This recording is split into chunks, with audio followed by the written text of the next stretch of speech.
یہ صحیح مسلم ہے، اس صحیح مسلم کی کتاب الحج اور باب ہے باب جواز الاقامت بمکہ للمہاجر منہا بعد فراغ الحج والعمرہ۔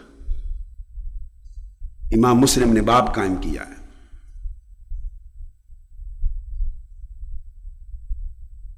اور روایت کرتے ہیں امام مسلم عبداللہ بن مسلمہ بن قعنب سے، وہ روایت کرتے ہیں سلیمان ابن بلال سے عن عبد الرحمن بن حمید سے، اور انہ سمع عمر بن عبد العزیز، حضرت عمر بن عبد العزیز راوی ہیں۔ کون؟ عمر بن عبد العزیز رضی اللہ تعالیٰ عنہ راوی ہیں۔ یسأل الصائب بن یزید یقول هل سمعت فی الاقامۃ بمکہ شیئا، عمر بن عبد العزیز نے صائب بن یزید سے پوچھا کہ آپ نے مکہ میں کتنے دن قیام کیا جائے، اس کے بارے میں کوئی حدیث سنی ہے؟ حج کو جانا چاہتے تھے، سوال کیا کہ مکہ میں کتنا قیام کیا جائے، اس کے بارے میں کوئی حدیث سنی؟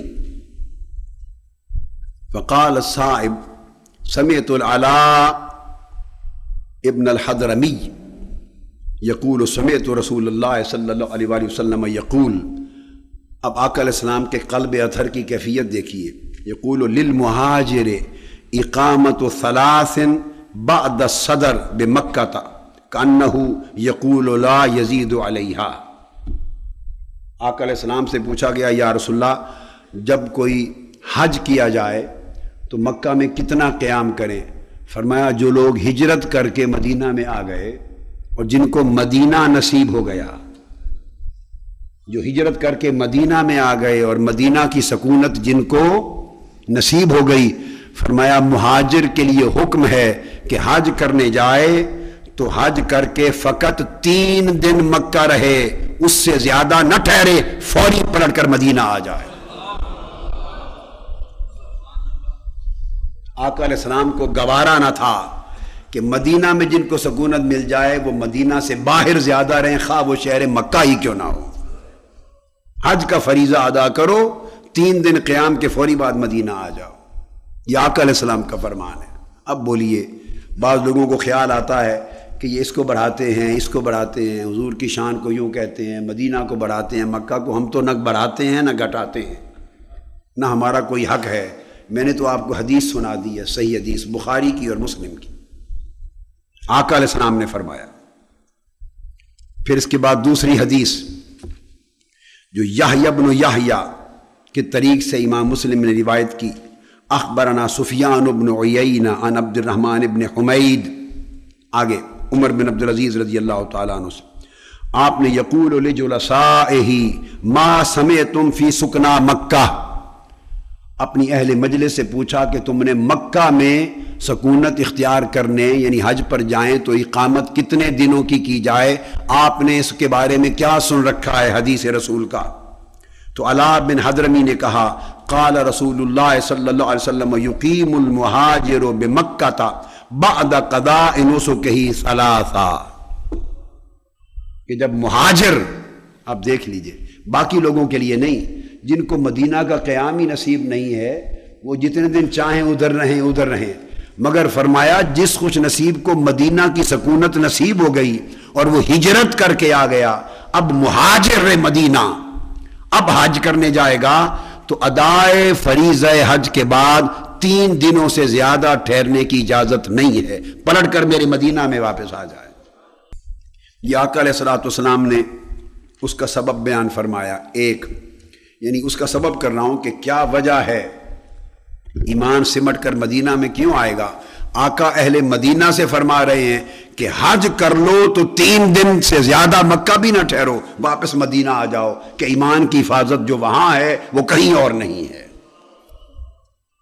اب سبب کیا ہے ایمان کی حفاظت کا، سوائے اس کے کہ وہاں حضور کی ذات ہے، آقا علیہ السلام کی ذات اقدس ہے، روضہ رسول ہے، اور یہ جو لیعرض الی المدینۃ کما تعرض الحیۃ فی جوہرہا، جب یہ فرمایا تو یہ زمانہ آخر کی بات فرما رہے ہیں، اور آقا علیہ السلام کو معلوم ہے کہ جس زمانے کی طرف وہ اشارہ فرما رہے ہیں وہ زمانہ حضور کی حیات ظاہری کا نہیں ہوگا، وہ زمانہ گنبد خضرا کا ہوگا۔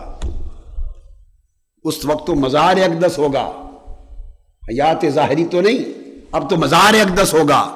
تو فرمائیے ایمان کی سلامتی مدینہ میں کیوں؟ مکہ ادھر ہے، حجر اسود ادھر ہے، حتیم ادھر ہے، مقام ابراہیم ادھر ہے، صفا مروہ ادھر ہے، عرفات ادھر ہے، مزدلفہ ادھر ہے، مینا ادھر ہے، مناسک ادھر ہیں، سب چیز میں حج کے لیے مکہ میں ہے۔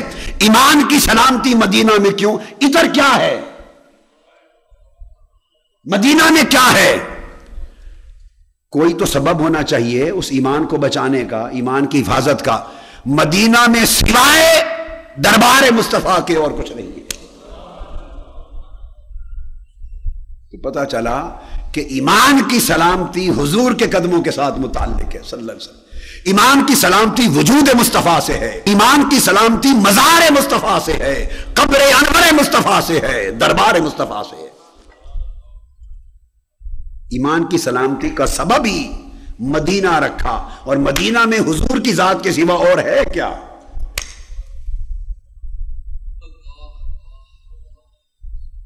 اب اس کو آقا علیہ السلام نے فرمایا، یہی حدیث امام بخاری نے بھی، میں نے آپ کو عرض کیا، بیان کی، امام بخاری نے اسے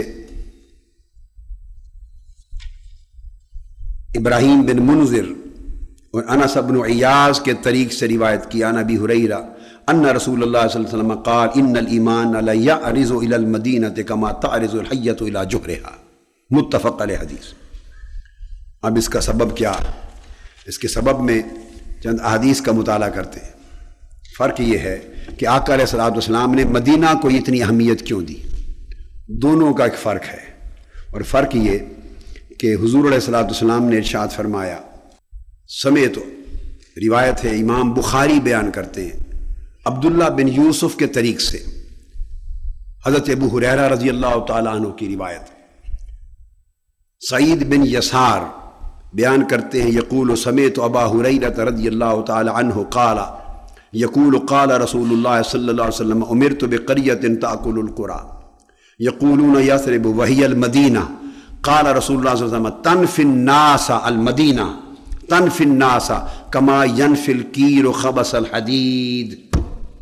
ایمان کی سلامتی اس لیے مدینہ میں ہے، فرمایا مدینہ شہر اس کی مثال ایسی ہے کہ لوگوں کے اندر جو گناہوں کا، نفاق کا اور خرابیوں کا جو میل کچیل ہے، اس کو اس طرح نکال کے باہر پھینکتا ہے مدینہ، جس طرح بھٹی لوہے کی میل کچیل کو نکال کے باہر پھینک دیتی ہے۔ اگر میل کچیل والا لوہا آگ کی بھٹی پہ رکھا جائے تو لوہا پگھلتا ہے اور میل کچیل کو ایک طرف کر دیتا ہے، لوہے کو خالص کر دیتا ہے۔ اس طرح میرا مدینہ ایمان کو خالص کر دیتا ہے اور بد اعتقادی کو نکال پھینکتا ہے، بد عقیدگی کو نکال پھینکتا ہے۔ کیوں؟ کہ ہمارا وقت اہل مدینہ کے سامنے میرے دربار کا نقشہ رہتا ہے، گنبد خضرا رہتا ہے، جالی رہتی ہے، قبر انور رہتی ہے، روضۃ الرسول رہتا ہے۔ حیات ظاہری میں ذات رسول تھی، وفات کے بعد روضۃ الرسول رہتا ہے۔ تو مدینہ کو یہ شان کیوں ملی؟ وجود مصطفیٰ کے سوا بھی کوئی سبب ہے؟ بولیے۔ تو پتہ چلا کہ ایمان وہی معتبر ہے جو آقا علیہ السلام کی ذات اقدس کے ساتھ تعلق عشقی پر مبنی ہے اور نسبت قلبی پر مبنی۔ پھر آقا علیہ السلام نے ارشاد فرمایا، ان ابی بکرۃ، امام بخاری باب 9 کتاب فضائل المدینہ، باب لا يدخل الدجال المدینہ، حدثنا عبد العزیز بن عبداللہ، اس طریق سے امام بخاری روایت کرتے ہیں حضرت ابی بکرہ رضی اللہ تعالی عنہ سے، عن النبی صلی اللہ علیہ وسلم قال لا يدخل المدینۃ رعب المسیح الدجال لہا یومئذ 7 ابواب علی کل باب ملکان۔ آقا علیہ السلام نے فرمایا کہ جب دجال پوری دنیا میں کفر پھیلا رہا ہوگا اور چلتا چلتا پھر وہ مدینہ میں بھی آئے گا، تو فرمایا میرے شہر مدینہ میں دجال کو داخلے کی اجازت نہیں ہوگی۔ اس دن جب دجال آئے گا تو میرے شہر مدینہ کے ارد گرد جو فصیل ہوگی اس کے 7 دروازے ہوں گے، اور ایک حدیث میں ہے 7 راستے ہوں گے، اور فرمایا مدینہ کے داخلے کے لیے ہر دروازے پر اللہ تعالیٰ 2 فرشتوں کو گارڈ بنا کے مقرر کرے گا، دجال کو نکال تک کے دے کے نکال دیں گے، تو میرے مدینہ میں دجال قدم نہیں رکھ سکے گا۔ اس لیے فرمایا ایمان کی حفاظت مدینہ میں ہوگی۔ پھر اگلی حدیث میں آقا علیہ السلام نے فرمایا علی انقاب المدینۃ ملائکۃ لا يدخلها الطاعون ولا الدجال، مدینہ کے راستوں پر، دروازوں اور پھر راستوں پر فرمایا ملائکہ مقرر ہوں گے گارڈ کے طور پر، اور میرے مدینہ میں نہ دجال داخل ہو سکے گا نہ طاعون داخل ہو سکے گا۔